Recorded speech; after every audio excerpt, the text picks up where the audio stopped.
Welcome to another monthly portfolio update. If you are stopping by for the first time, please subscribe to the channel and hit the like button.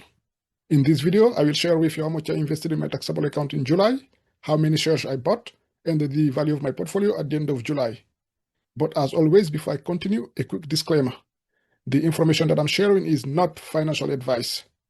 Before you invest in anything, please do your own research and make sure that you only invest in things that you understand. With that being said, I will dive right into my portfolio update. We'll start with a quick recap of my June portfolio to show you the value of the portfolio and how many shares I had before the beginning of July.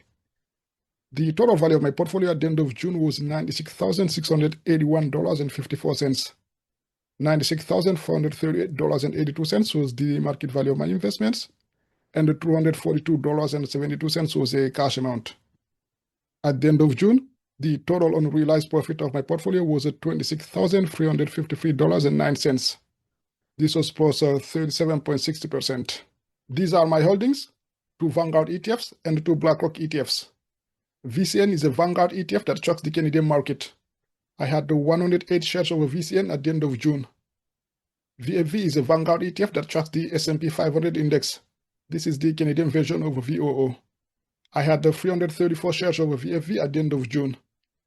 XEQT is a BlackRock ETF. This is an all-in-one equity ETF which holds Canadian equities, US equities, developed market equities outside of North America, and emerging market equities. If you want to hold a single equity ETF which is globally diversified, you might consider looking into XEQT.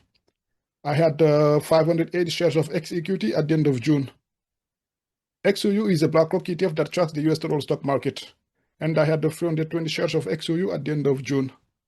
I will now show you how much I invested in July and how many shares I bought. I bought 2 shares of VCN. The cost per share was $55.84. The total cost, $111.68. This was 5% of the amount that I invested in July. I bought 6 shares of VFV. The cost per share was $152.97. The total cost, $917.79. This was 39% of the amount that I invested in July. I bought 20 shares of XEQT. The cost per share was $36.05. The total cost, $720.99. This was 30% of the amount that I invested in July. I bought 10 shares of XOU. The cost per share was $63.18. The total cost, $631.79. And this was 27% of the amount that I invested in July. In total, I bought 38 shares, all ETFs combined, and the amount that I invested in July was $2,382.25. This is $11.27 less than the amount that I invested in June. As you can see, in June I invested $2,393.52, and in July, $2,382.25.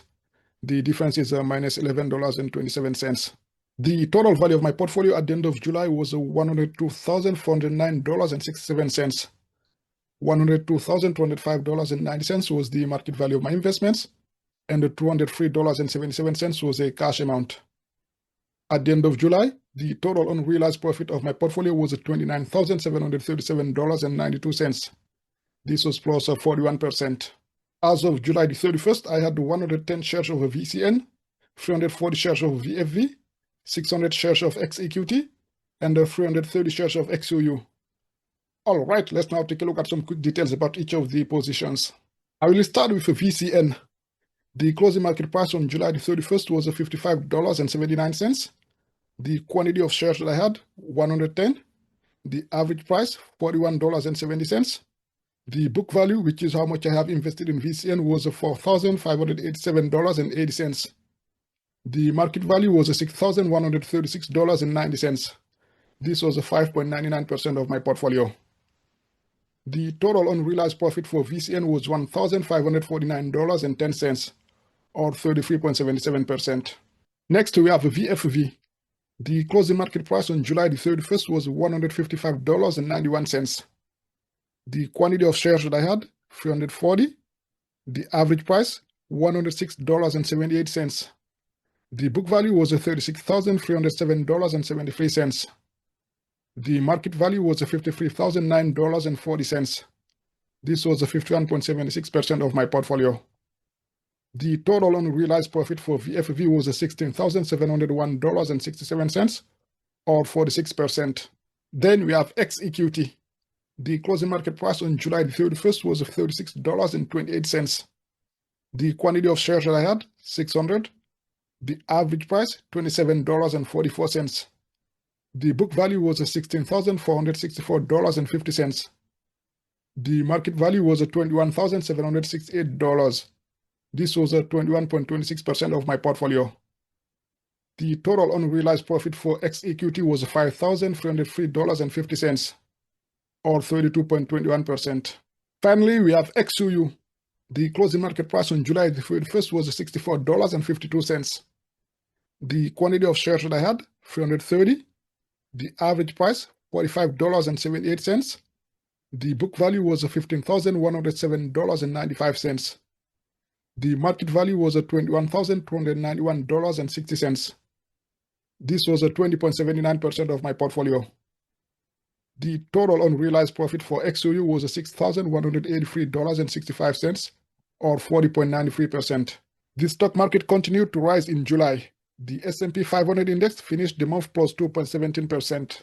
As for my portfolio, it went from being up 37.60% at the beginning of the month to 41% at the end of the month. This is an increase of 3.40%. And the amount that I invested in July was $2,382.25. You may have noticed that in July, my portfolio did reach the symbolic 100,000 amount invested. As the late Charlie Munger said, the first 100,000 is the hardest, but you have to do it if you want to build wealth through investing in the stock market. Building the first 100,000 is hard because you don't benefit as much from compounding in the earlier stages of investing. To illustrate this, let's say that you invest 1,000 at 10% annually. Your return after 1 year will be 100. Let's now assume that you invest 10,000 at 10% annually. This will return 1,000 after 1 year. Not that bad, right? Let's now see what happens when you have 100,000 invested still at 10% per year. This will return 10,000 after 1 year. You will now have 110,000 working for you, assuming you reinvest the return. If the total amount that you invest annually is 10,000, the annual return on 100,000 invested at 10% per year will match your annual contribution, or in other terms, the annual amount that you invest. If the amount that you invest yearly is 8,000, your annual return on 100,000 invested at 10% per year will even outpace your annual contribution. The 100,000 milestone is basically where you start noticing how hard your money is working for you. Another important thing worth mentioning is reaching 100,000 invested is not just about the number. It's also about all the discipline that you have developed along the way and the built-in routines that got you there. Even though reaching the first 100,000 in investment is a major accomplishment, this is not the finish line. If you want to turn that amount into 500,000 or 1 million or more, you gotta continue to save and invest. Find a way to increase your income. Avoid lifestyle inflation. Avoid being carried away and engaging in market timing strategies or other investing fads or speculations. In short, keep following the same playbook that got you to the 100,000 milestone. Stay the course, and you will eventually get to your goal, whether it's 1 million or more. Alright, feel free to leave a comment below and let me know what you think about reaching the first 100,000 invested. Please like the video and subscribe to the channel. Thank you for watching. I will see you next time with another update. Peace out.